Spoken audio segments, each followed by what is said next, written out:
Miaraba anao amin'ny anaran'ny tompo ry havana, tonga soamantsara amin'izao fotoam-pideranan'Andriamanitra izao. Ho fideranan'Andriamanitra dia homanintsika sahady ny hira FFPM fa 2:20 482 2:20.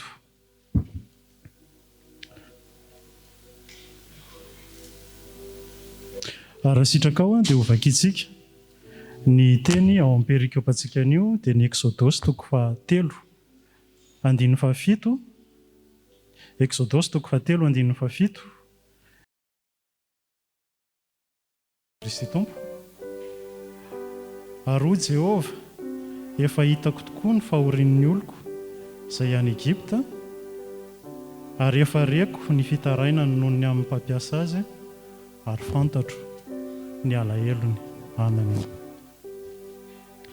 Efa hitako tokoa ny fahorian'ny oloko, ary efa reko ny fitarainany, efa fantatro ny alahelony. Ny Andriamanitsika ry havana dia Andriamanitra mahita, Andriamanitra mahare, ary Andriamanitra mahafantatra. Mahita ny fiainantsika izy isan'andro, na amin'izay zavatra mety tsy ho eritreretintsika ary mety tsy ho fantatsika ny amin'ny tenantsika, fa izy mahita. Mahare ny fitarainantsika izay asandratritsika isan'andro izy, fa afaka rehetra izay asandratritsika dia reny, ary indrindra mahafantatra ny amiko sy ny aminao izy, mahafantatra ny lalana tiany hitondranantsika sy anao izy, mahafantatra ny fiainantsika iray manontolo izy. Iary vavaka tsika tompoko. Jesosy Kristy Tompo, Andriamanitra mahita anay ianao. Andriamanitra mahare, mivavaka rehetra ny fitarainana izay asandratra aminao isan'andro ianao Tompo, ary indrindra Andriamanitra mahafantatra anay. Tianao ampatsiahivana aminay anio izany Tompo, ny amin'ny teny izay nomenao anay, tianao ampatsiahivana fa mahita ianao, mahare ianao, ary mahafantatra tsara ianao. Tompo, te hideranao ny fonay androany, te hiantso mafy ny anaranao izay Jesosy Kristy Tompo, ary indrindra te hisaotra anao izay, fa tena nataonao tsapa anay androany, fa eo ianao, miahanay isan'andro ianao, ny masonao no mijery anay isan'andro, ny sofinao Tompo no miainao anay isan'andro, ary ny fonao dia anila anay isan'andro. Misaotra Jesosy Kristy Tompo, misaotra noho ny fitahiana, misaotra noho ny zavatra rehetra izay ataonao amin'ny fiainanay isan'andro, ary tena hoe misaotra fa mijery anay mandrakariva ianao, miainao anay mandrakariva ianao, ary mahafantatra ny ao am-ponay lalina ianao. Misaotra Jesosy Kristy Tompo. Amen.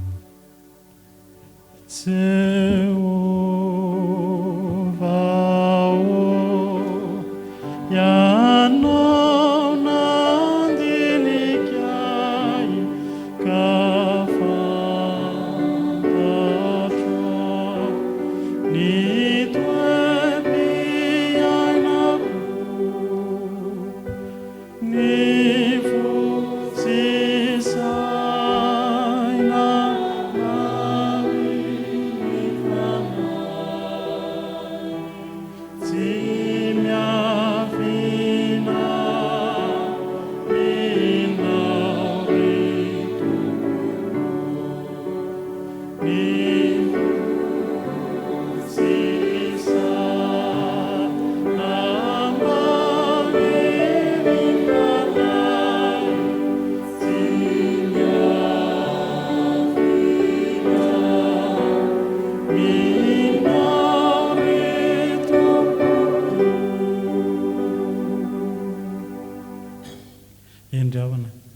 tsisy miafina amin'ny Tompo fa hitany zavatra rehetra ny amin'ny fiainantsika.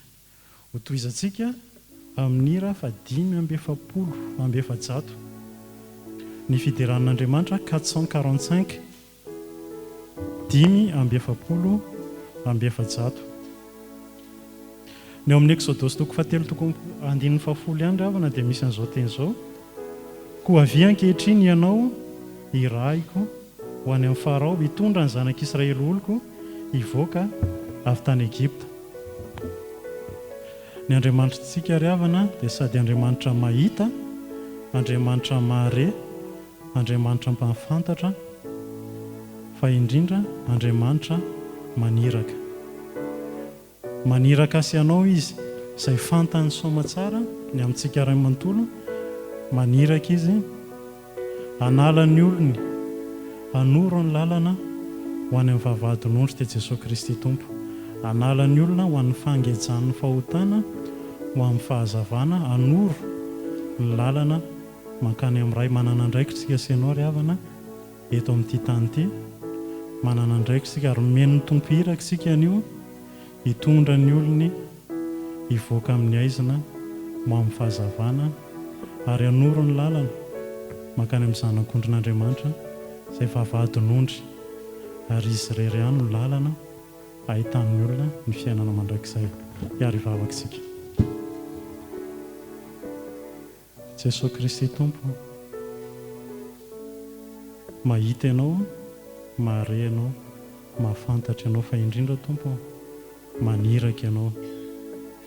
Ianao no maniraka anay tsirairay avy Tompo, ary ampatsahivinao anay androany fa efa fantatrao ny fahalemenay tsirairay avy, fa izany fahalemena izany dia no hanirahanao anay, hanoro ny lalana ho an'ny olon-drehetra, hanoro ny lalana mankany aminao, dia ny lalana ho amin'ny fiainana mandrakizay.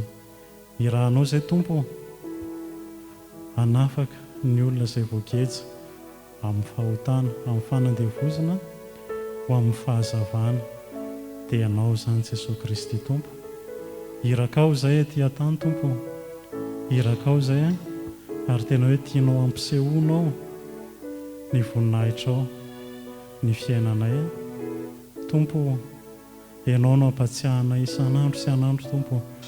Isaky ny masoandro miposaka, isaky ny andro vaovao omenao anay Tompo, dia ampatsiahivo anay fa irakao izay ety ambonin'ny tany, ary tena hoe tianao izay ho fahazavana izao tontolo izao, ary tena hoe izany ny irakao Tompo, mba ho fahazavana izao tontolo izao, mba hitondra ny hazavanao izay Tompo, ary mba hitondra ny olonao hivoaka ho hiala amin'ny aizina ho amin'ny mazava Tompo. Ianao no ametrahanay an'izany fiainanay iray manontolo izany, ianao no ampatsiahy isan'andro Tompo, fa irakao izay amin'ny anaranao Jesosy Kristy Tompo. Amen.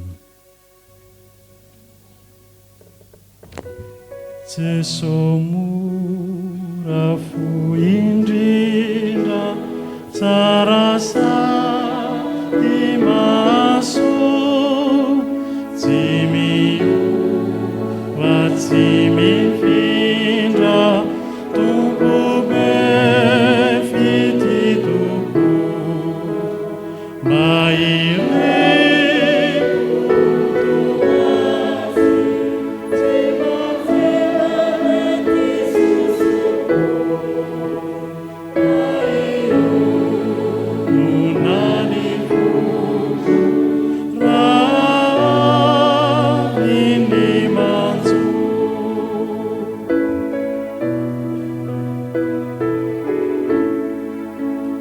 Jesoti nanetri tena sinande ichatuku nefatumpu bearena si panzaka fututsu maireku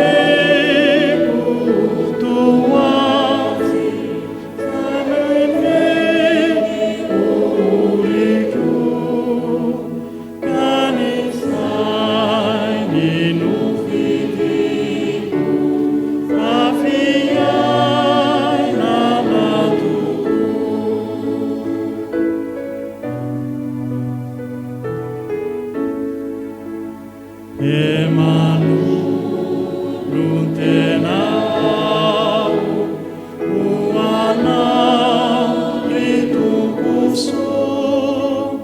Kani ye luku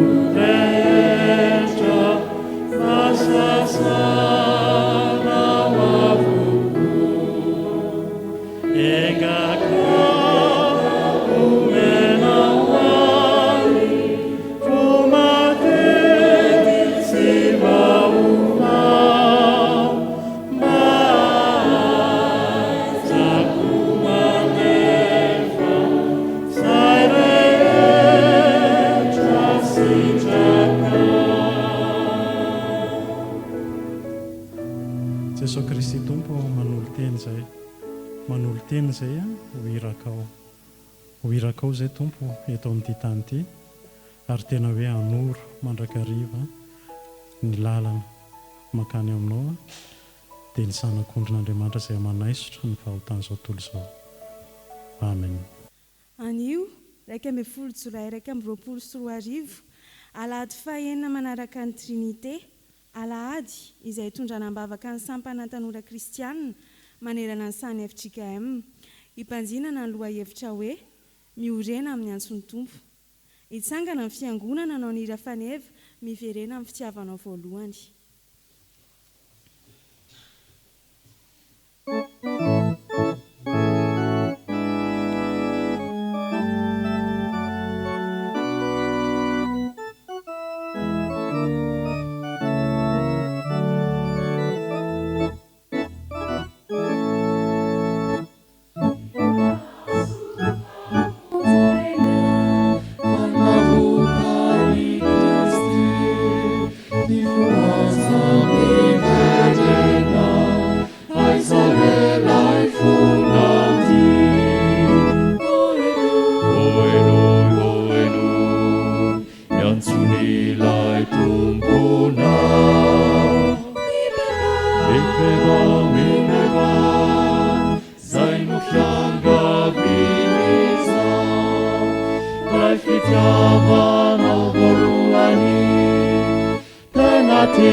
Fitiavana voalohany tena tiako hiverenana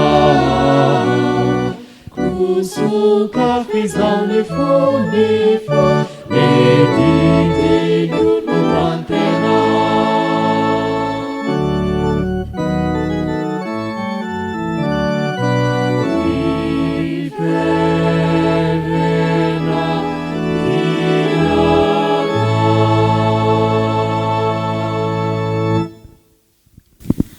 Ho an'izay rehetra malala an'Andriamanitra sady voantsoa masina ho aminareo any ny fahasoavana sy ny fiadanana avy amin'Andriamanitra raintsika sy Jesosy Kristy Tompo. Amen. Ho fisaorana sy fiderana an'Andriamanitra dia arahantsika mamaky ny salamo.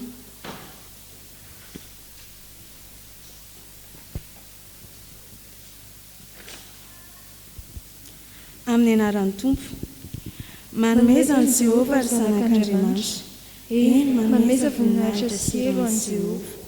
Omeo an'i Jehovah ny voninahitra ny anarany, ny ankoho feo anatrehan'i Jehovah ny fiainana masina. Amen.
Iombona mivavaka isika.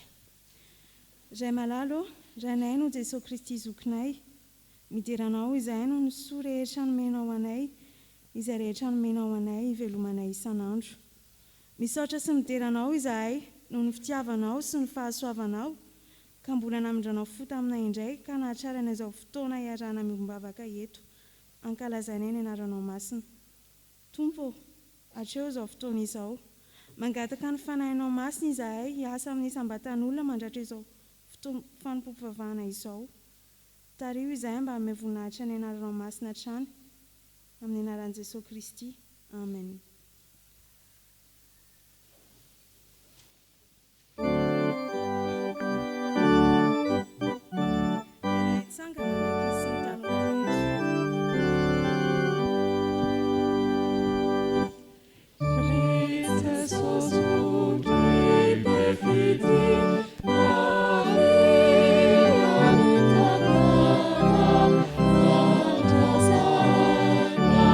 Yes.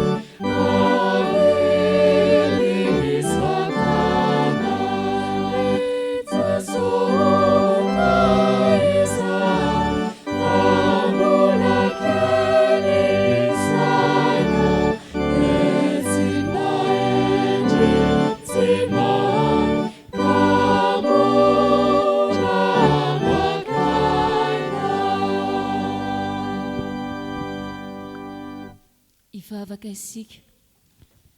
Jesosy malalo ny fiainanay ankizy sy ny tanora rehetra dia apetraka eo an-tananao. Ianao nefa mandamina amin'ny fiainanay, ny fiainam-panomponay ary ny aminay rehetra. Dia ianao no ka noro lalana anay, hitantana anay ary hanome ilay fanainao masina mba ahazonay tokoa mijoro ho mpianatrao. Amin'ny anaran'i Jesosy, amen. Petraka ianareo. Andeha hosokafana ny baibolitsika ho vakiana ny Exodosy 7 ny 1:20. Exodosy 7 ny 1:20.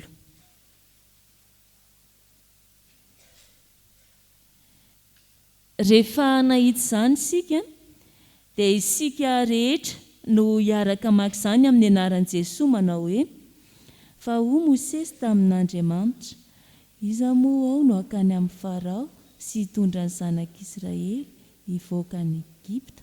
Amen. Iza tokoa moa ao. Ny lesona izay horaisitsika ny amin'ity soratra masina ity dia izao hoe: ny mpiara-miasa amin'ny Tompo mitafy fanetretena. Ny mpiara-miasa amin'ny Tompo dia ny ankizy sy ny tanora izay takiana anana fanetretena. Andeha aloha isika haka tantara anankiray azontsika misintona lesona trany avy amin'izany tenin'Andriamanitra izany.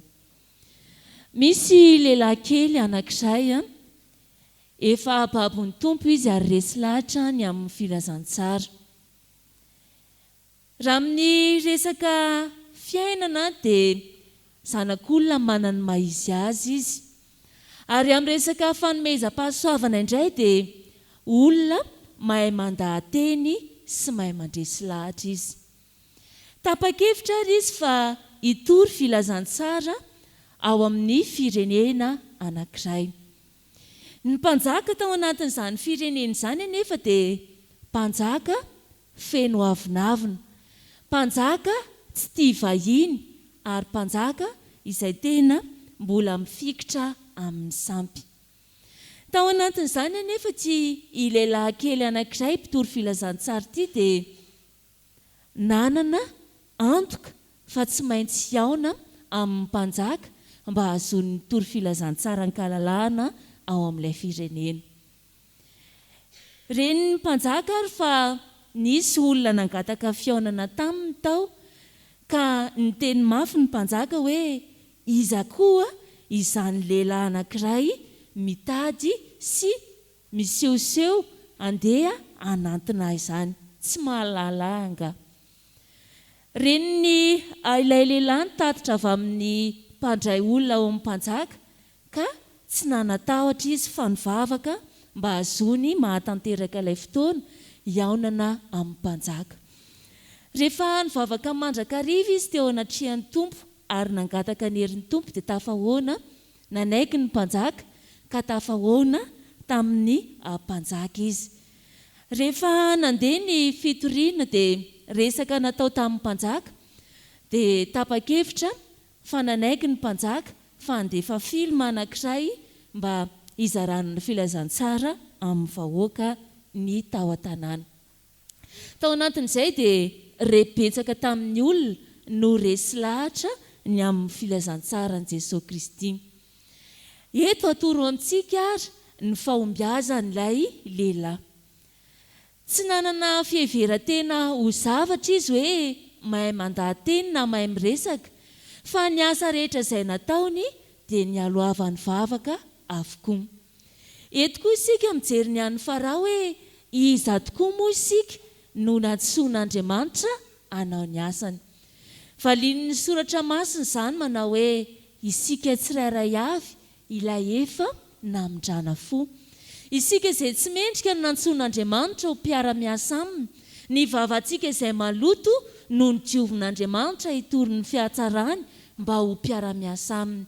Koa atsika ary ilay ankizy tanora mahalala n'Andriamanitra efa namindran'Andriamanitra fo dia izao: raha tianao ahombo ny fitoriana ny filazantsara ataonao dia manekeo mpiara-miasa amin'ny Jesosy mitafy fanetretena mandrakariva.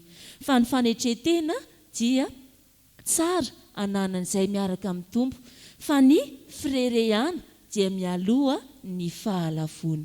Andesika ivavaka. Jesosy tompo malalanay io, misaotra anao izay androany fa ianao mampianatra anay. Indreto izay mpanomponao tsiraray avy. Aza vela hevitena ho zavatra izay manoloana ny fanomezam-pahasoavana izay fanomenao anay. Fa ataovy atsy anatinay ny fanitretena mandrakariva. Ataovy tafianay ary fiainanay hitantaratra ety ivelany aminay izany fanitretena izany. Ko amin'ny anaranao Jesosy Kristy no angatahanay izany vavaka izany. Amen. Tsangana isika.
Andriamanitro, misaotra sy miterana anaranao izahay no ny hahafahana indray miaino sy mandre ny hafatrao. Ankehitriny dia mangataka ny fanahy masina izahay hiasa mahery ho an'ny mpamaky sy mitondra ny hafatrao. Tolory saina sy fanahy-pankatoy koa izahay mpivahoakanao amin'ny anaran'i Jesosy Kristy. Amen.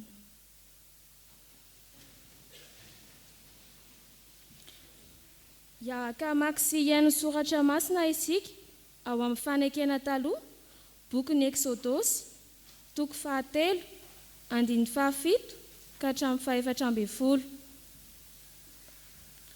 Rehefa hita dia ho vakiana amin'ny anaran'ny Tompo. Aroa Jehova, efa hitako toa fa fahorian'ny oloko izay any Egipta, ary efa raiko ny fitarainany noho ny ataon'ny mpampiasa azy. Eny, fantatro ny alahelony, dia efa nidina aho izao hamonjy azy amin'ny tanan'ny Egiptianina ka hitondra azy hiakatra hiala amin'izany tany izany, ho any amin'ny tany soa sy malalaka, dia any amin'ny tany tondran-dronono sy tantely, any amin'ny tany Kananita sy ny Etita sy ny Amorita sy ny Perzita sy ny Evita ary ny Jebosita.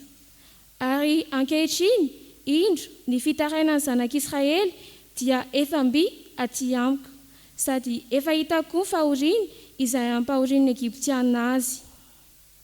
Koa avy ankehitriny ianao iragyo ho any amin'ny Farao hitondra ny zanak'Israely oloko hivoaka ho any Egipta. Fa ho Mosesy tamin'Andriamanitra, iza moa ao no ankany amin'ny Farao sy hitondra ny zanak'Israely hivoaka ho any Egipta? Ary hoy izy, ombanao tokoa aho, ary izao no famantaranao anao fa izao no efa naniraka anao. Rehefa entinao mivoaka avy any Egipta ny olona, dia hanompo an'Andriamanitra eto amin'ity tendrombohitra ity ianareo. Ary hoy Mosesy tamin'Andriamanitra, indro rehefa tonga any amin'ny zanak'Israely aho ka manao aminy hoe, Andriamanitry ny razanareo no efa naniraka ahy ho aty aminareo, ary anao amiko hoe kosa izy, iza moa no anarany, dia ahoana no havaliko azy? Ary hoy Andriamanitra tamin'i Mosesy, izao izay izy hatr'izay ka ho mandrakizay. Ary hoy koa izy, izao no lazainao amin'ny zanak'Israely, izao izay izy no efa naniraka ahy ho aty aminareo.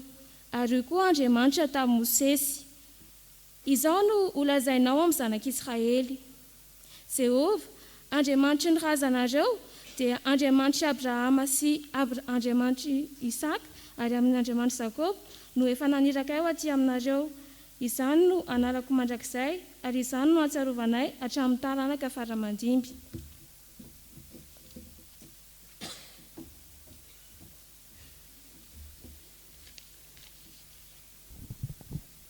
ho tohizantsika ny famakiana ny soratra masina ao amin'ny fanekena vaovao. Filazantsara araka ny jaona toko 10, andininy voalohany ka hatramin'ny 10. Ary ho faranantsika ny famakiana ny soratra masina ao amin'ny bokin'ny asan'ny apôstôly toko 17, andininy 30 ka hatramin'ny 30. Rehefa hita dia ho vakiana amin'ny anaran'ny Tompo. Lazaiko aminareo marina dia marina tokoa fa izay tsy miditra amin'ny vavahady ho amin'ny valan'ondry fa mananika ny fefy dia mpangalatra sy jiolahy, fa izay miditra amin'ny vavahady no mpiandry ny ondry, ary izy no voan'ny mpiandry vavahady. Ary ny ondry mihaino ny feony, ary izay ondrony tokoa dia antsony amin'ny anarany avy ka entiny mivoaka. Ary rehefa mamoaka ireo rehetra ireo izy dia mialoha azy, ary ny ondry ny manaraka azy satria mahalala ny feony ireo. Ary ny vahiny tsy arahany fa andosirany satria fantany ny feon'ny vahiny. Izany fanoharana izany no lazainy Jesosy taminy, nefa tsy azony izay zavatra nolazainy taminy. Dia ondray Jesosy taminy: lazaiko aminareo marina dia marina tokoa, izao ny vavahadin'ny ondry, mpangalatra sy jiolahy izay rehetra tonga talohako, fa tsy nihaino azy ny ondry. Izao ny vavahady, raha izao no idiran'ny olona dia ho vonjeny izy, ka hiditra sy hivoaka sady ahazo hanina. Ny mpangalatra tsy avy raha tsy angalatra sy hamono ary handringana. Izao avy mba hananany fiainana sady hananany be dia be. Ary rehefa afaka 40 taona dia nisy anjelin'ny seho taminy tany an'efitry ny tendrombohitra Sinay, teo anaty lelafy teo amin'ny voaroy. Ary Mosesy noho ny nahita dia gaga noho ny fahitana. Nefa noho ny nanantona andinika izy dia tonga ny feon'ny Tompo nanao hoe: izao no Andriamanitry ny razanao, dia Andriamanitry Abrahama sy Isaka ary Jakoba. Dia tora-kovitry Mosesy ka tsy sanandinika. Ary hoy Jehovah taminy: esory ny kapa amin'ny tongotrao, fa masina io tany hijanonanao io. Hitako tokoa ny fahorian'ny oloko any Egipta, ary reko ny fitarainany dia nidina monjy azy aho. Koa andeha ankehitriny dia irahako any Egipta ianao. Izany Mosesy izany dia nolavi ny ka nataony hoe: iza no nanendrana ho mpanapaka sipa tsara? Kanjo, izy ihany no nirahan'Andriamanitra ho mpanapaka sipa navitra nombany tanany anjely. Ilay seho taminy teo amin'ny voaroy. Izy no nitondra ny olona nivoaka sady nanao fahagagana sy famantarana tany Egipta sy teo amin'ny ranomasina mena ary tany an'efitra 40 taona. Izany no Mosesy ilay nilaza tamin'ny zanak'Israely hoe: mpaminany no atsangan'Andriamanitra ho anareo avy amin'ny rahalahanareo tahaka ahy. Izy ilay teo amin'ny fiangonana tany an'efitra tany ambamin'ny anjely izay niteny taminy tany tendrombohitra Sinay sy tamin'ny razantsika, ka izy no nandray teny velona omeny antsika. Amen. Amen.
mipetraka amin'ny fiangonana.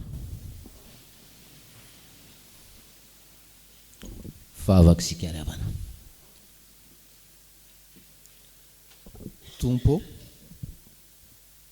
ndreto zay fiangonanao faly mideranao mankalazanao fa no ny fahasoavanao dia velonay zay, ary no ny fahasoavanao dia ny babonao ny fonay ka nitaominao ato tranonao amin'izao alahady maraina 11 juillet zao. Fahasoavana no anton'izany, koa derainay sy ankalazainay ianao. Ary dia takan'izay nataonao tamin'ny zanak'Israely fahiny, niantso azy hivoaka avy tany Egypta ianao, dia ianao koa no niantso anay fiangonana ankehitriny nivoaka tany amin'ny Egypta izay nandevozanay sy nanalaviranay ianao, miantso anay ho any amin'ny Jerosalema vaovao ianao. Zany niantsonao. Tompo malalo, meo anay ny teny, ampiorenanay. Zany niantsonay zany. Zany no vavaka ataonay. Amin'ny anaran'i Jesosy. Amen. Miaraba ny fiangonana pastera manao hoe nitsangana tamin'ny maty Kristy.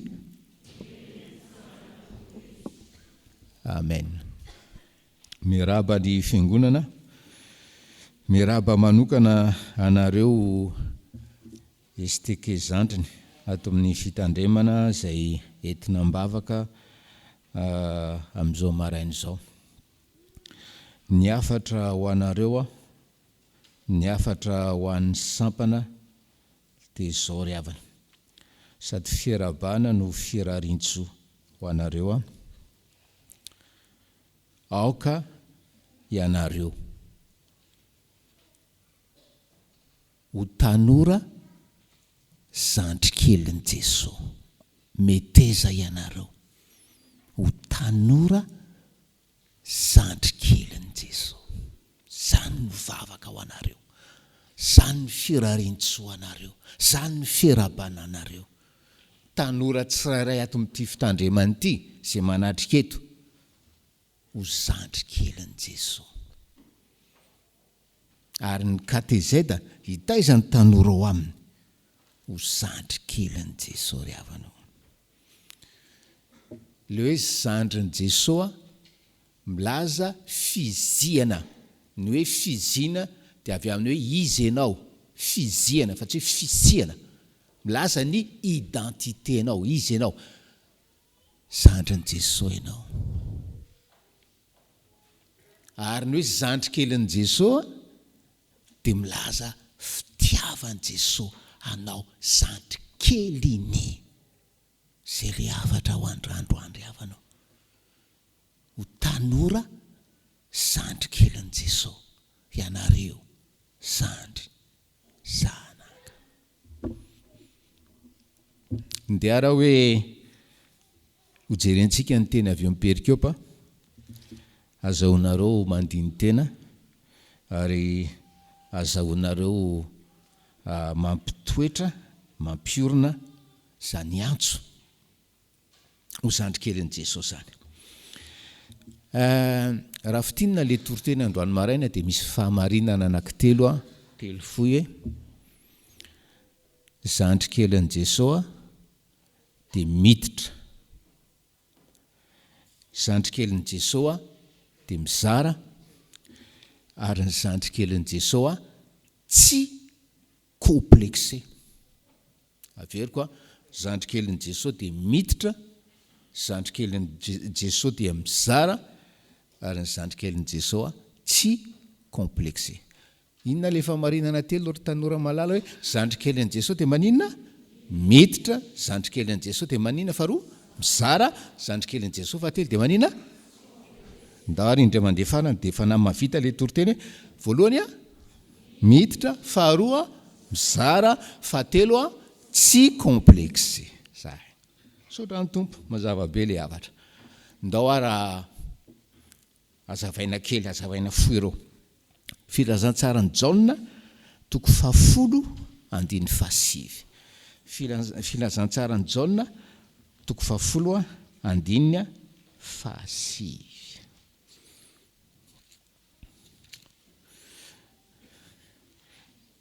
dia raha antsika mamaky mafy zany amin'ny anaran'i Jesosy, zao no vavahady raha izao no idiran'ny olona dia ho vonjena izy ka hiditra sy hivoaka sady ahazo hanina. Inona le fahamarinana voalohany? Miditra. Eto zany le izy hoe miditra ao amin'i Jesosy. Miditra ao amin'i Jesosy. Zay zany le fahamarinana voalohany. Na miditra amin'ny vavahady. Tovy ihany zany. Miditra ao amin'i Jesosy. Pasoka nefa malama, nefa moa zay no avy nasian'ny fanamasina verina. Ahoana za miditra ao amin'i Jesosy zany rehefa miditra ao amin'i Jesosy dia hoe manaika an Jesosy ho lalam-pamonjena, ho hany lalam-pamonjena, voatendrin'ny ray. Manaika an Jesosy inona? Voatendrin'ny ray. Zay. Dia ny olona miditra amin'izany vavahady zany manaika an Jesosy lalam-pamonjena dia zavatra roa nataony amin'izany lalam-pamonjena zany. Bebaka sy mino. Ahoana hoe? Bebaka fona. Tsy mora zany tanora zany amin'izao 2011 zao. Betsaka ny fakapana iva lalana, betsaka ny fakapana eny an-dalana dia mibebaka, bebaka. Dia mino. Inona natao hoe mino? Matoky an Jesosy. Ny safidiko izy ho lalam-pamonjena, matoky azy eny an-dalana. Zay zany le hoe miditra amin'ny vavahady. Miditra ao amin'i Jesosy, safidy azy ho lalam-pamonjena voatendrin'ny ray. Dia misy teny fampanantenana amen'i Jesosy hoe dia ho vonjena izy ka hiditra sy hivoaka sady ahazo hany. Ho vonjena, vonjena amin'inona? Ho vonjena amin'ny fahotana, ho vonjena amin'ny vokatry ny fahotana dia ny fahaverezana mandrakizay. Ho vonjena amin'inona? Ho vonjena amin'ny fahotana, amin'ny vokatry ny fahotana dia ny fahaverezana mandrakizay. Zany. Engany ka ho zany ianaro tanorato hoe zandrikelin'i Jesosy hoe samy hita efa niditra tamin'ny vavahady antsoina hoe Jesosy. Tsy samy hita hoe efa vita batisa fotsiny na mpandray mifanasany tompo fotsiny fa tena hoe niditra tamin'ny vavahady ary vonjena tamin'ny fahotana, vokatry ny fahotana dia ny fahaverezana mandrakizay. Dia inona le hoe hiditra sy hivoaka, hiditra sy hivoaka. Io ohatrany hoe tanora nareo zany akamaroanareo mbola ohatran'ny ray aman-dreny dia miditra sy mivoaka ohatran'ny ray aman-dreny. Tena faran'izay malalaka matetika mantsy ny tanora, ny zavatra tena tsy tian'ny tanora dia hoe zany teriterena zany. Teriterena tsisy iainanareo. Ozy izy Jesosy midira amin'ny vavahadiko fa hiditra eo namiko nareo dia hivoaka malalaka ianareo, hitory ny hatsarako ianareo araka le hira teo rehavanao. Zany noka no fizinareo zandrikelin'i Jesosy. Piditra ao ambala, piditra ty am-piangonana, dia rehefa mivoaka avy ty am-piangonana mandeha mitory ny lalam-pamonjena. Dia ahazo hanina, tsotra be le ahazo hanina, anana fahavokisam-panahy. Anana fahavokisam-panahy. Za tamin'ny mbola tany Ampitan-Dranomasina tany misy tanora faran'izay mahay. Mahavariana ny malagasy rehefa mianatra ny Ampitany dia tena mahay, anisan'ny mahay. Fa zao maina le fiainana, tsy manana fahavokisam-panahy satria tsy niditra tamin'ilay vavahady antsoina hoe Jesosy. Zay zany le fahamarinana voalohany rehavana hoe miditra ao amin'i Jesosy. Na miditra amin'i Jesosy zay hany lalam-pamonjena. Miditra. Dinona le fahamarinana faharoa? Mizara. Jauna 10:10 mialatsiny aloha somary manana kely fa ny tanora iny mba miara-mamaky amiko e. Zay fa zao tanora miara-mamaky amiko satria istekandro fa ranao ray aman-dreny ao anareo le tazao ny zanakareo, tezao ny zanakareo mba ho zandrikelin'i Jesosy. Raha zany maty antoka ianareo amin'izay sakrifisy nataonareo rehetra, hitaizanareo zanakareo reo rehavanao. Jauna 10:10 ny mpangalatra tsy avy raha tsy angalatra sy amono ary andringana. Zao avy mba hananany fiainana sady hananany be dehibe. Dia le hoe mizara dia hoe tanora mizara fiainana. Tanora maninona? Zara. Ahoana tsara? Ok. Inona le voalohany?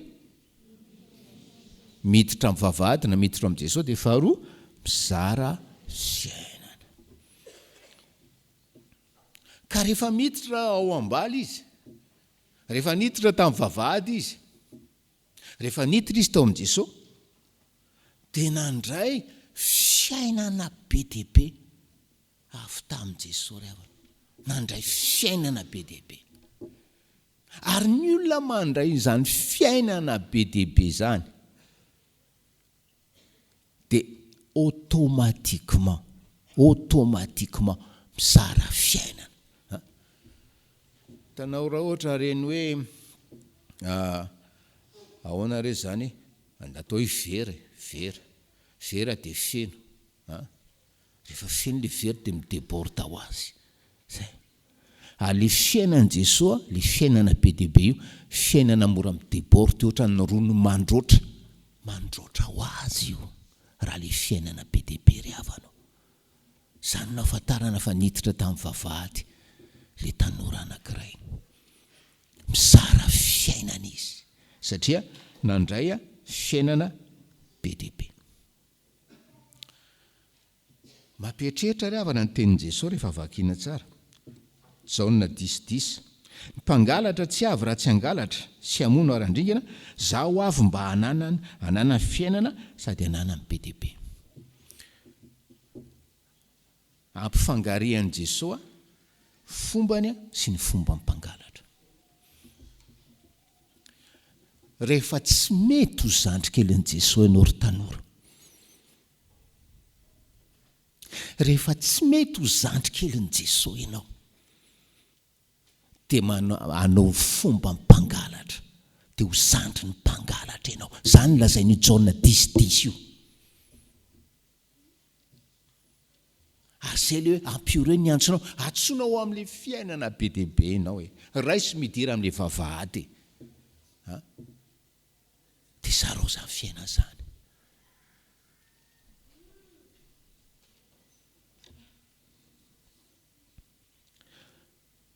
Dia rehefa zandrikelin'i Jesosy ianao, dia manao fanaon'i Jesosy, mizara fiainana. Fa rehefa tsy zandrikelin'i Jesosy ianao, dia manao fomba mpangalatra. Inona ny kendren'ny mpangalatra ozy izy Jesosy? Inona ny kendren'ny mpangalatra ozy izy Jesosy? Ny angalatra, ny amono, ny andringana.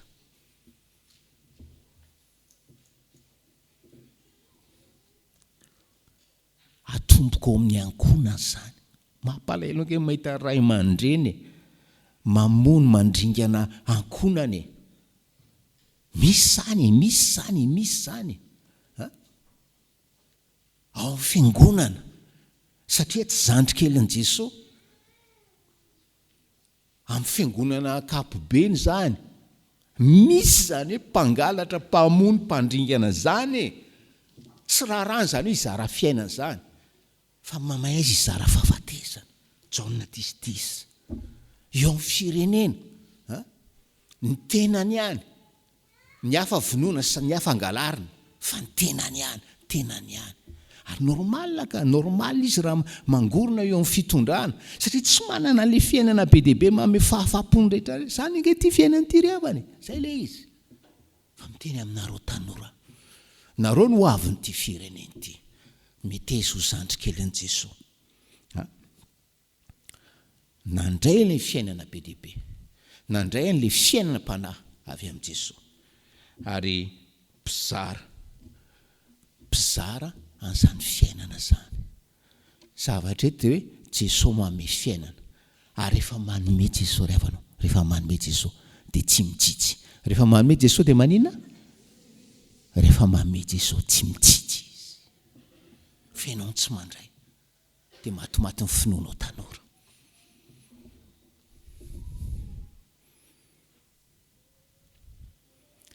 zay zany le famarinana voalohany hoe miditra amin'ny vavahady na miditra ao amin'i Jesosy lalam-pamonjena. Le faharoa dia hoe mizara fiainana fa tsy mpangalatra, tsy mpamono, tsy mpandringana. Inona le famarinana fahatelo farany? Tsy komplekse. Tsy komplekse. Sandrikelin'i Jesosy ry havanao. Tsy komplekse zany. Tsy komplekse. Sady tsy manana complexe d'infériorité izy no tsy manana complexe de supériorité. Tsy komplekse izy. Tsy komplekse izy. Ndao jerentsika amin'ny tantara Mosesy. Nijerena zany hoe zandrikelin'i Jesosy zany tsy komplekse. Eo amin'ny Exodosy toko 7.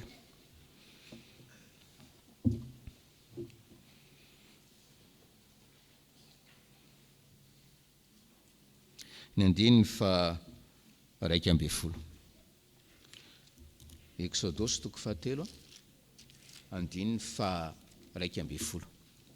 Dia raha antsika mamaky amin'ny anaran'i Jesosy, fa hoy Mosesy tamin'Andriamanitra, iza moa aho no hankany amin'ny Farao sy hitondra ny zanak'Israely hivoaka avy any Egypta. Iza moa aho. Eo le jerena lazaina hoe mety misy complexe. Ahoana moa? Complexe izy. Miteny hoe iza moa za, fa iza moa za ho any Farao. Tsy mahatsiaro capable izy ho any Farao, zay le complexe. Tsy mahatsiaro capable. Zay ny Exodosy 3:20. Tondra jerentsika ny Exodosy 4:13. Exodosy 4:13.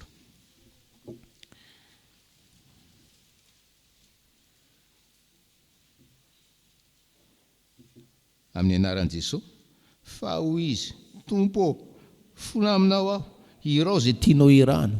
Zazany irana. Irao zay tianao irana. Toa hoe tsy mahatsiaro capable izy eto. Eto izy tsy manana motivation amin'izany. Tsy manana motivation. Irao zay irana. Zay le izy. Tsy manana motivation. Exodosy 10:13. Exodosy 10:13. Amin'ny anaran'i Jesosy, fahatr'izay nankanesaka tao amin'ny Farao mba hiteny amin'ny anaranao izay, dia nahatonga loza tamin'ity firenen'ity izy, nefa tsy namonjy ny olonao akory ianao. Inona indray zavatra hita eto? Totika ny lasako aho izy Mosesy.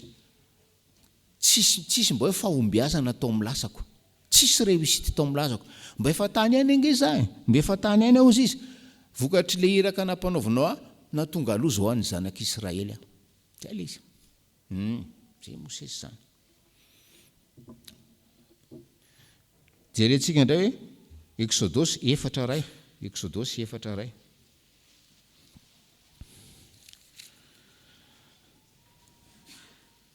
Amin'ny anaran'i Jesosy, ary namaly Mosesy ka nanao hoe indro tsy ino na iain'ny feoko izy, fa nanao hoe tsy niseho taminao Jehova.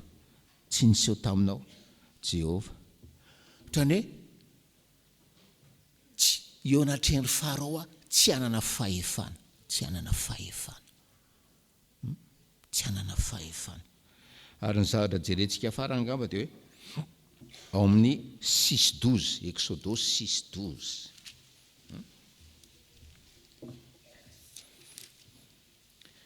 Exodosy 6:12 amin'ny anaran'i Jesosy. Ary Mosesy niteny teo anatrehan'i Jehova ka nanao, indro ny zanak'Israely aza tsy nihaino ka ahoana no henon'ny Farao fa izaho tsy voaforamolotra. Izaho tsy voaforamolotra. Ohatrany hoe zanky ka tsy mahay mandahatra. Jehova, ahoana ny henon'ny Farao zanak'Israely raha tsy nihaino, izaho tsy mahay mandahatra. Tsy mahatsiaro izy manana capacité. Tsy manana izy motivation. tsy manana fahombiaza tamin'ny lasa hoe ilazany hoe hitanao tamin'ny lasa milaza izy fa tsy manana fahefana, milaza izy fa tsy mahay mandahatra. Dia jerena roa mivokatr'izay fandahara Mosesy zay. Exodosy 4, jerena roa tanora tsara. Exodosy 4:14. Afa ny fijerin'i Jehovah no tanora. Aza complexenao, aza complexe de supériorité, aza complexe d'infériorité. Exodosy 4:14. Dia nirehitra tamin'ny Mosesy ny fahatezeran'i Jehovah. Hatreo, dia nirehitra tamin'ny Mosesy fahatezeran'i Jehovah. Fa naninona nirehitra tamin'ny Mosesy ny fahatezeran'i Jehovah? Ohatrany hoe le zavatra rehetra nalahatra Mosesy ireo, na mety ho marina aza ny fijerin'ny olombelona, tsy fantatry Mosesy fa reo indrindra, reo lazay Mosesy fa fahalemeny sy kilemandreo, reo nentsony azy. Zay matezitra azy io ry havana. Ary tena hoe afatra saza ho anareo tanora ty tantara Mosesy ty. Afatra saza nareo zandry kelin' Jesosy. Aza complexe ianareo. Ny zavatra hita eto, tsy ny diplôma ny zava-dehibe. Ilaina ny diplôma, ataovy zay hafam-panadinana, mandany vola mikarena ny ray aman-dreny, ataovy zay hafam-panadinana, fa tsy ny diplôma ny zavatra, fa le antson'Andriamanitra. Ary ianao zay tsy mba afaka nianatra, ianao zay manana diplôma, oka ianao tsy hanana complexe de supériorité. Ary ianao zay tsy nianatra, oka ianao tsy hanana complexe d'infériorité. Fa ny zava-dehibe, le antson'i Jesosy anao hoe atoroko anao, fa za miantso anao ho zandry keliko. Ary raha mpiarina andrano 11 juillet 2021, ty tototory teny ty, mila anao zandry keliko aho izy Jesosy. Farak' le nyteneniny tao, jereo amin'ny masoko manodidina anao eto Madagasikara, jereo ny fahorian'ny oloko, jereo ny alahelyny, eno ny alahelyny, jereo zay mamesatra azy. Ary irako ianao, antsoko ianao, iara anafaka anty fireneny ty. Zany miantso anao, tsy antoko politika ny miantso anao. Jereo ny fahorian'ny oloko eo amin'ny fiarahamonina. Ary eno ny fahorian'ny oloko rehefa miangona izy, olona vesara ny fahoriany isan-karazany miangona ato. Ary zany mitsoko anao, sy anefeko anao ary anabeazako anao ho zandry kelin'i Jesosy. Ary enganeka ho izany ianareo ry tanora malala, zandry kelin'i Jesosy. Niditra tamin'ny vavahady, nandray fiainana be dehibe. Zandry kelin'i Jesosy niara-natsangana tamin'ny maty taminy, ka velo aminareo Jesosy. Velona aminareo Jesosy nitsangana tamin'ny maty. Ka niza ny fanena aminareo. Ninona vesatry ny alahelo sy ny fahoriana, dia mizara fiainanareo, satria mizara an'le Jesosy nitsangana tamin'ny maty. Ho aminareo ny fahasoavan'ny Tompo. Amen.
Iombam-bavaka sika ry havana. ry Andriamanitra rainay izay any an-danitra ô, indreto izay mifona eo anatrianao ary mitodika eo anatrianao Andriamanitra rainay, satria mahatsiaro izahay fa izahay izay tsy mendrika no noraisinao no napetraka ao amin'ny toerana maizy azy anay ka nantsoinao hoe zandrinao mahalalanao. Anisany manana fahasambarana izahay satria tianao ny ampiditra anay ao amin'ny fiainana tsaratsara kokoa dia ao aminao Jesosy Kristy izany. Tompo, misaotra fa mahatsiaro izahay fa olona tanora navahanao tao anatin'ny maro ka namindranao fo ary anehoanao ilay asaribidiny fitiavanao. Tompo, antso masina lehibe indray ankehitriny no renay aty amponay manakoako fatratra, miantso anay mba tena isaina ny fidirana ao aminao Jesosy Kristy. Misaotra anao izay no ny amin'izany antsonao izany ary ankehitriny maneho fanampahan-kevitra hisafidy ary vonona hiditra ao aminao Jesosy Kristy. Indre lalam-pamonjena tokoa no efa nasehonao anay, efa abaribarinao eo amin'ny masonay, fa indraindray dia tsy tsaroanay izany. Tompo, mibebaka eo anatrianao izay ary miantso vonjy eo anatrianao ny amin'ny lalan-diso izay mitarika anay ho amin'ny fahaverezana mandrakizay. Amin'izao fo izay tsirairay avy Tompo, ny amin'izay fisalasalanay tsy hiditra, ny amin'izay fitoeranay teo amin'ny maizy azy anay fahiny, fa ankehitriny izay mitalao aminao ary mba ampidiro ao aminao Jesosy Kristy. Faly koa izay Tompo fa mahatsiaro tsy mahatiantoko niaraka aminao ary misaotra izay fa nandray ilay fiainana izay efa nomenao maimaimpona ho anay tsirairay avy. Taminao izay ankehitriny amafy, izara, amboly izany fiainana izany ho an'ny hafa, ka ianao Jesosy Kristy ilay velona efa andraisinay no tianao afafy eo amin'ny namanay sy ny manodidina anay rehetra. Tompo malalo, indreto izay mifona eo anatrianao ihany koa, ny amin'izay tsy nandehananay araka ny fombanao izay nataonao ny zarana fiainana. Ifonanay eo anatrianao ny fitoeranay tahaka ny mpangalatra, ny fizirizirianay ary ny endrika fandringanana rehetra nataonay teo amin'ny fiainanay. Nantsoinao amelona tokoa mantsy izahay fa tsy hamono na miteny na amin'ny asa. Dia ianao Tompo malalo no angatanay ankehitriny, andrayanay mba ho tena ho zanakao ny amin'izao fifonana ataonay izao. Misaotra izay Tompo ny amin'izay ananaranao anay ihany koa mba tsy ho komplekse, ny amin'izay maizy azy anay tsirairay avy izay. Misaotra fa ianao no nametraka anay ary naneo izany maizy azy zany aminay tsirairay avy. Ary misaotra fa ianao dia tianao izahay andeha araka ny sitraponao, andeha araka ny tahaka ny fanaonao ny amin'izany fitoriana ny filazantsaranao izany. Ifonanay eo anatrianao Tompo, ny amin'ny fanaovanay tsinitsinina ny antsonao masina, ny amin'izay nahatsiarovanay tena tsy ho kapabla ka nandavanay ny antsonao sy ny fitoriana izay anaingainao anay. Dia ianao Tompo malalo no antononay tsirairay avy ankehitriny. Maro ny fahotanay izay tsy voatononay eo anatrianao, fa fantatray fa ray be famindram-po ianao ary mijery anay araka ny habeny fahasoavanao. Ny amin'izao sisa izao Tompo, dia aza rehetra aminay intsony ny fahatezeranao ary aza izany no ananaranao anay. Fa ankehitriny ny fanapahan-kevitray ho tonga amin'ny fibebahanao marina no raiso mba ho tena ho marina eo anatrianao izany. ko amin'ny anaranao Jesosy Kristy ilay mpamonjy anay ary ilay vonina andray anay indray no anaovanay izany tonombavaka izany ankehitriny. Amen.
Antsika amin'ny haiko tokoa ny fahotantsika teo anatrehan'ny Tompo ary mibebaka marina tokoa mitsangana andreny teny somahafaly atolotry ny Tompo antsika ho famelana ny helontsika.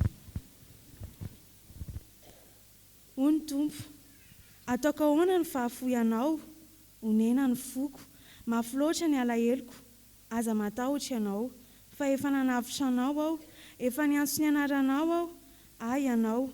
Izao dia izao no mamono ny fahadisoanao ary tsy ho tsarovako ny fahotanao. Ambara amin'ny anaran'ny Tompo fa voavela ny helokareo noho ny anaran'ny masina. Miderany Tompo. Sambatra ny olona izay, voavela ny elony, sy voasarona ny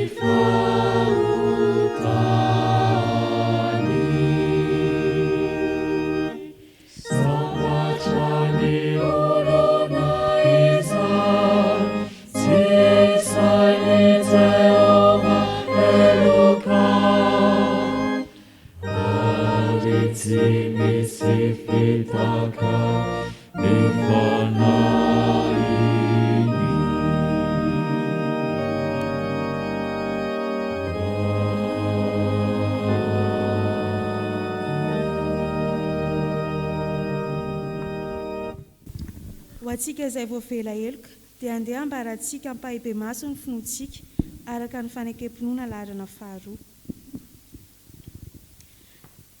Isika mino an'Andriamanitra iray, raitsotoa, mpanao ny lanitra sy ny tany, ary ny zavatra rehetra na ny hita na ny tsy hita, ary an' Jesosy Kristy Tompo iray, zanalahy tokan'Andriamanitra, nateraka ny ray talohan'izao rehetra izao, ny mazava avy amin'ny mazava, Andriamanitra tokoa avy amin'Andriamanitra, nateraka fa tsy natao, miray amin'ny zavatra rehetra.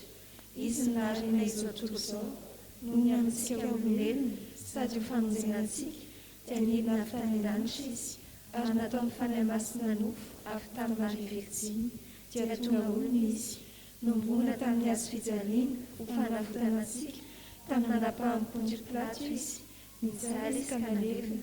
Nitsangana tamin'ny maty tamin'ny andro fahatelo, arak'izay voasoratra izy, niakatra ho any an-danitra izy, ary mipetraka ao an-tanàna ankavanana.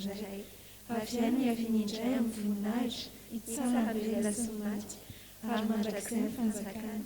Isika mino fanahy masina, Tompo sady mpanome aina, izay avy amin'ny ray sy ny zanaka, ka hitsahana sy ankalazaina miaraka amin'ny ray sy ny zanaka. Izy anteny tamin'ny vavam-paminany, isika mino fiangonana iray, miorina amin'ny fanambarana ny apôstôly, ary maneho izao tontolo izao. isika manaiky ny batisa iray famelakely sady manantena ny fitsangana ny maty ary ny fiainana mandrakizay. Amen.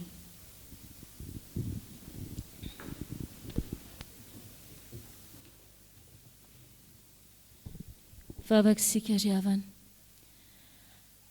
Andriamanitra rainay izay ny an-danitra, misaotra fa araka ny teninao dia fantatray fa mialo lalana anay tsirairay avy ianao. Ary misaotra fa ny safidy izay anananay dia mitarika anay anaraka feno anao ilay mpiandro ondry izay miandry tsara anay. Tompo malalo, feno ny hafalianay ankehitriny noho ny amin'ny anao izay miasa fatratra eo amin'ny fiainanay, ary noho ny amin'ny teninao izay milaza aminay hoe tsisy maharombaka izay eo am-pelantananao. Tompo, mangataka hatrany izahay ny fiarovanao ny fiainanay tsirairay avy reto. Sakambino izahay, ary aoka ilay elatrao sy ilay sandrinao na indra no hiarovanao anay tsirairay avy reto. Tompo malalo, indreto ihany koa izay mangetaheta ny asanao mandrakariva eo amin'ny fiainanay tsirairay avy.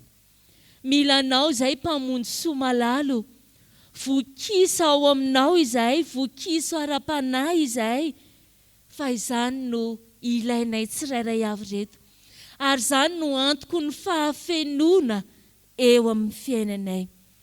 Mangataka aminao koa izay Tompo, ny anjiranao ny tananao aminay tsirairay avy, ka ny amindranao fo anay, ny arovanao anay ny amin'ny ambodi sy ny fahavalo izay mikatsaka ny amono anay mandrakariva.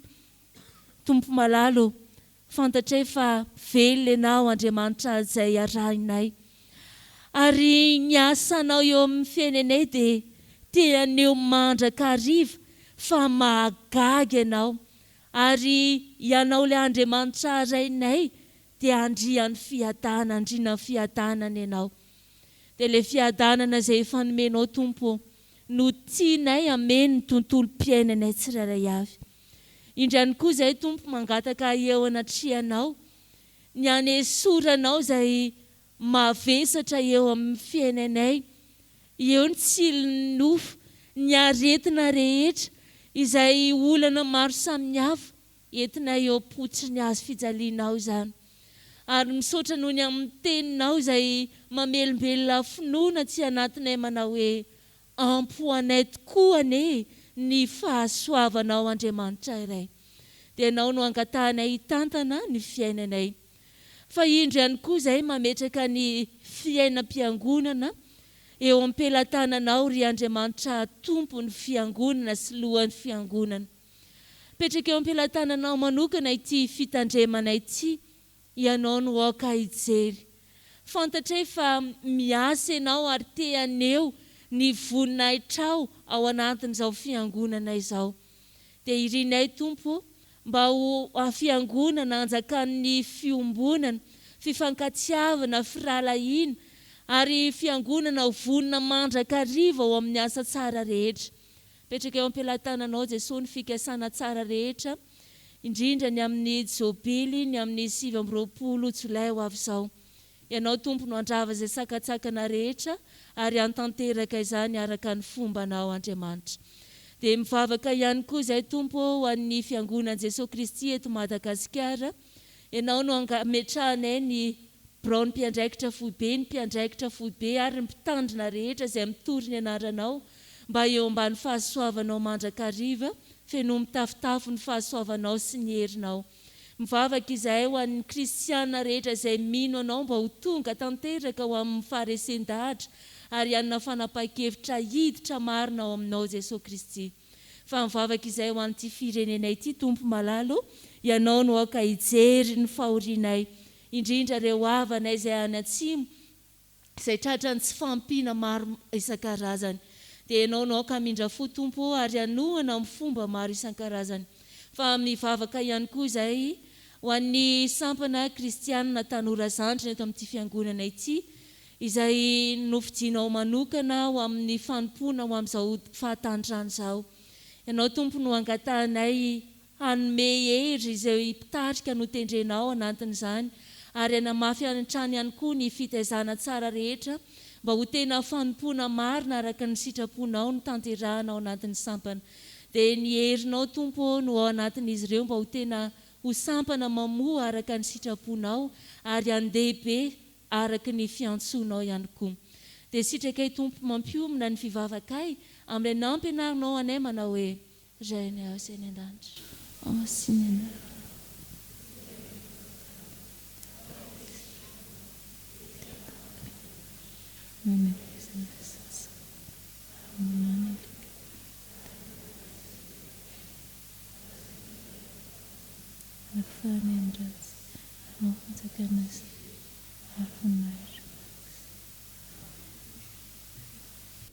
miarava ny fiangonana amin'ny anaran'ny tompo riavana. Fanentanana fohy mahakasika ny jobily fisotrondronon'ny mpitandrina mivady. Araka ny efa fantatsika dia ny Alahady 20 Jolay no anatanterahana ny Alahady ny ankohonana ao anatin'ny Fanompoam-Pivavahana voalohany. Manentana ny loham-pianakaviana rehetra riavana hitondra ny ankohonana iseho eo anatrehan'i Jehovah ho voninahitra Andriamanitra irery. Ny fara fisoratana anarana dia ny alatsinainy 17 Jolay. Alatsinainy 17 Jolay. Ny faharoa dia mampatsiafa ny alakamisy 19 Jolay no tanterahana eto amintsika ny Fanompoam-Pivavahana iarahana amin'ny synodam-paritany Antananarivo andrefana manomboka amin'ny 9 sy sasany maraina. Ary ny Alahady 2 Aogositra no ivon'ny jobily iarahantsika fiangonana manontolo sy ny zanakam-pelezana manome voninahitra an'Andriamanitra ao anatin'ny Fanompoam-Pivavahana anankiroa. Farany riavana dia manentana antsika fiangonana hitondra ny écusson atao anatin'ny taon-jobily. Azontsika vidiana etsy an-tokotanim-piangonana na ao amin'ny sekretera ny andavanandro. Ho an'ny tompo irery ny voninahitra. Amen.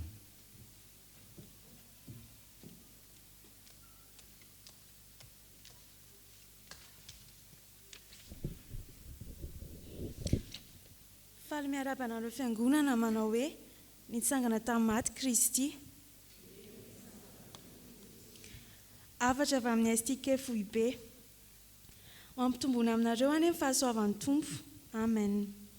Faly miarabantsika kristianina indrindra ny STK rehetra na hatratra ity Alahady 1 Jolay 2024 izay Alahady natokana ho an'ny STK eo anivon'ny sany Fjkm.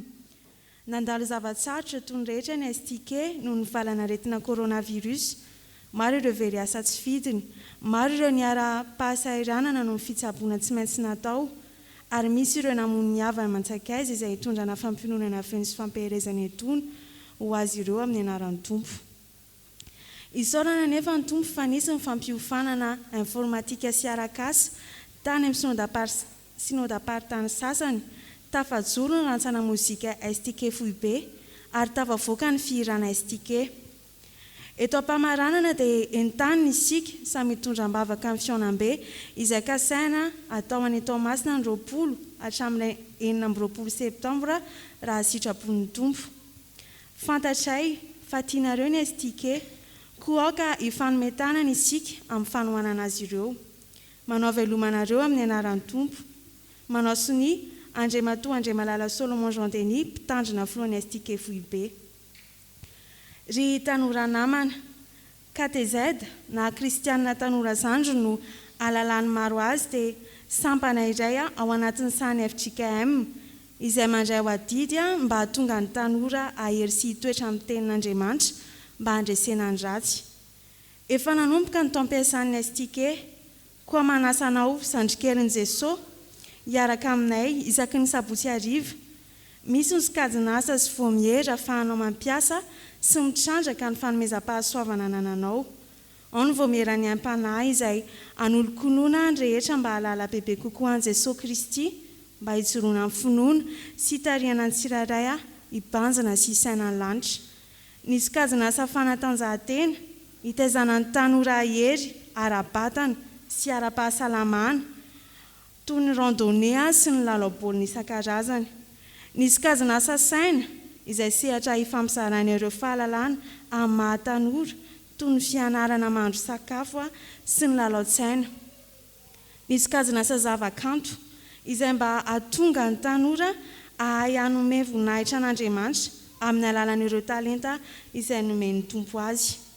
Farany ho mantenizao ry tanora, ny mandrakisainao amin'ny alalan'ny asa sy andraikitra amin'ny fitoriana amin'ny filazantsara dia ho tanora mpandova lanitra isika, tanora mahatoky ny Tompo samy miatrika ny ho avy. Ho an'Andriamanitra irery ny voninahitra. Amen.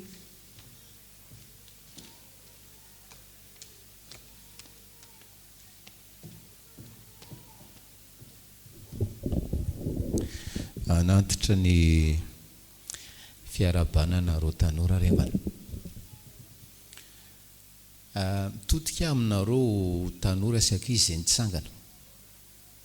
Talohan'ny irany 10 minitra zany. Asa mora fantatra reo I pasteur Emilien Razafiarson.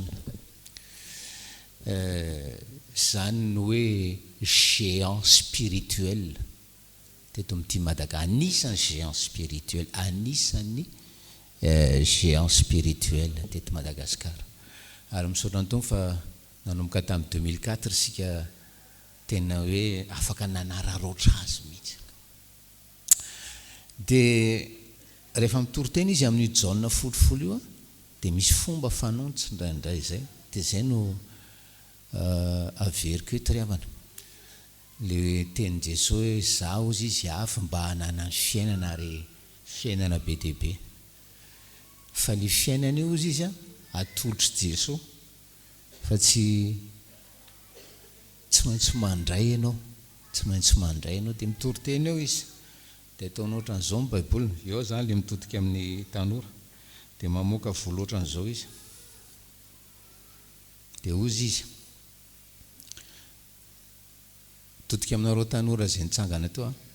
Ty ozy izy omeko izay tanora voalohany tonga ety. Dia mitodika aminareo tanora, mitodika aminareo tanora hoe ino tsara, sérieux be za. Ameko izay tanora tonga ety voalohany, ty vola ty. Zay zany. Ameko an'izay tanora tonga ety voalohany.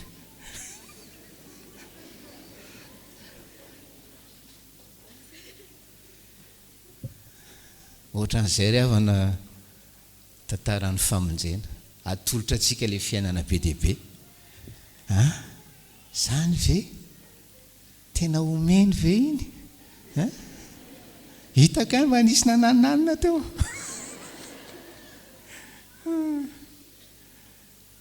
Dia io moa ny zandrikelin Jesosy nitsangana teo. Sasany angamba hoe manenina kely. Sasany angamba hoe c'est 10 000 ariary very pasteur tsy ampaferiny argent de poche iny sy nikaraka. Zay sika ry havanao zay. Fa tahiny tomponareo tanora, izy zay niantso anareo. Anao anareo tsirairay ho zandrikeliny. Anao anareo tsirairay ho zandrikeliny. Amen. Vavaka sika ry havana. Nideranao mankalaza anao zay mpamonjy eo no ny fahasoavanao aminay. Fa no ny fahasoavanao aminay mbola nitenenanao mazava nampatsehivanao anay fiangonana ny fizinay zandrikelinao zay Jesosy. Ary no ny fahasoavanao ihany mbola nampaherezanao sy nampiononanao ny tsirairay, nanonanao manokana famelan-keloka taminy. Dia no tompo malalo izay efa niantso anay nampititra anay amin'ny lalam-pamonjena ianao no ampaharitra anay amin'izany. Izany no vavaka ataonay amin'ny anaran'i Jesosy. Amen. Mitsangana fiangonana.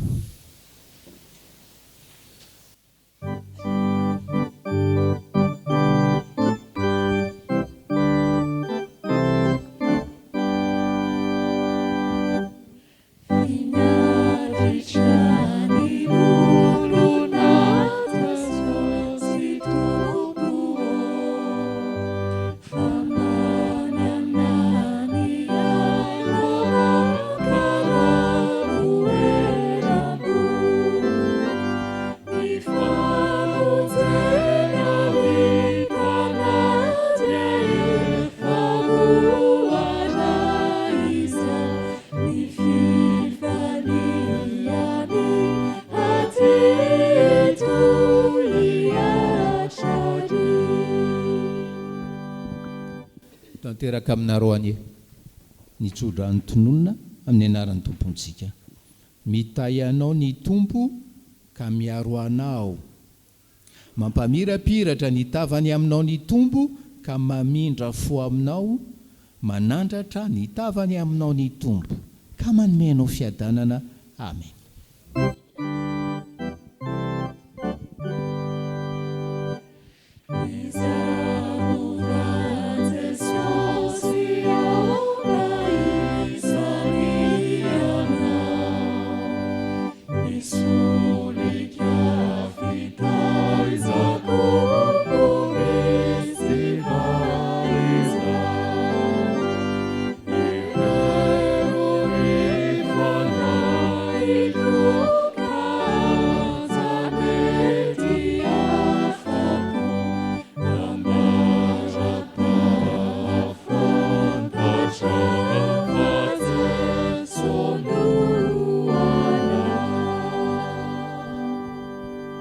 Petraka amin'ny fiangonana fa afaka mangeny sika ry amana.